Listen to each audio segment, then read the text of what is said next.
We are here today at the exclusive Playboy Mansion for an intimate look at the life of Shel Silverstein, renowned children's author, songwriter, playwright, and musician.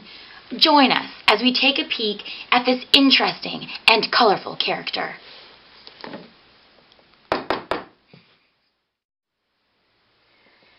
Thank you for your time today. Can you just start our listeners off with a quick background of yourself?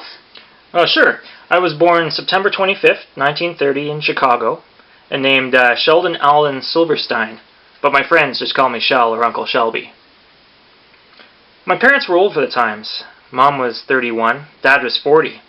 I had to keep quiet as possible growing up, which is a hard thing for a boy of any age. School bored me, so I started doodling. It also blocked out noise. I couldn't play ball, couldn't get the girls, so I drew. My dad and I never agreed on cartooning. I enlisted in the Army in 1950 and served in Korea and Japan. While there, I was a cartoonist for the Stars and Stripes magazine. My first cartoon published after the war was in Playboy magazine. Yep, it was a good feeling to show my dad that check. I moved out that night. Hef and I became great friends. Yep, Shel is one of the only people who can just stop by without calling. Sometimes he stays for a day, sometimes for weeks. We don't mind. Hey, Hef. Ladies, how's it going? Hey, Paul Newman, get out of here. I told you, Shel's the only one that can come over unannounced.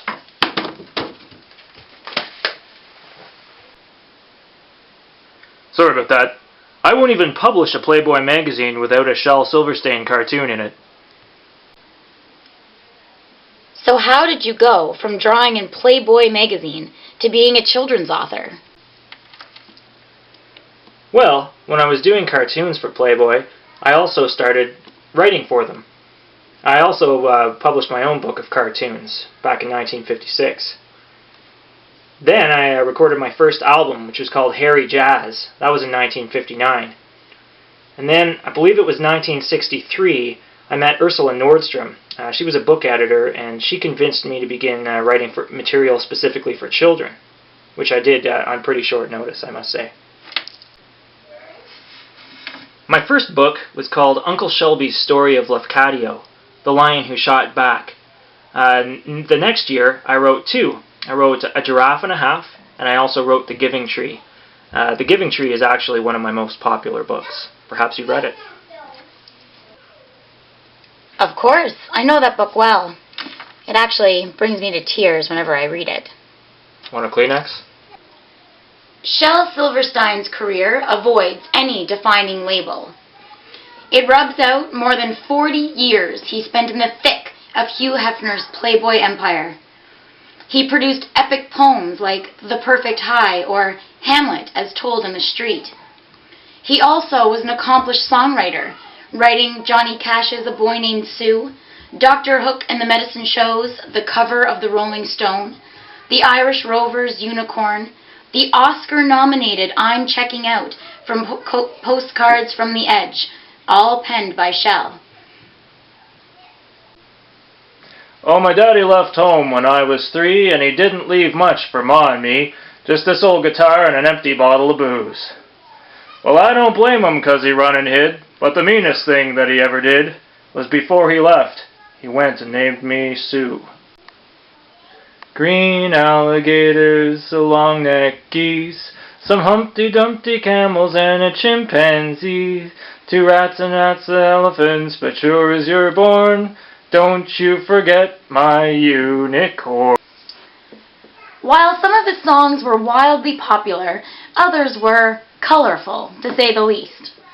Shel's most commercially successful album, Freakin' at the Freakers Ball, has hits such as Beep, and I Am Not a Beep, and I Love My Right Hand. And as for your personal life? I had one daughter with Shoshana Jordan Hastings, with Susan Taylor Hastings. Shoshana was born June 30th, 1970.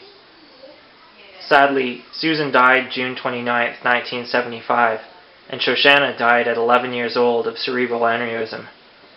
I also had a son, Matthew, who was born November 10th, 1983.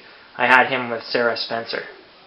I'm what you call a wanderer. I have many homes across the country, but I spend most of my time here in Key West. Thanks for joining me. Shel, thank you very much for your time today. Do you have any closing remarks for the children listening? Listen to the mustn'ts, child.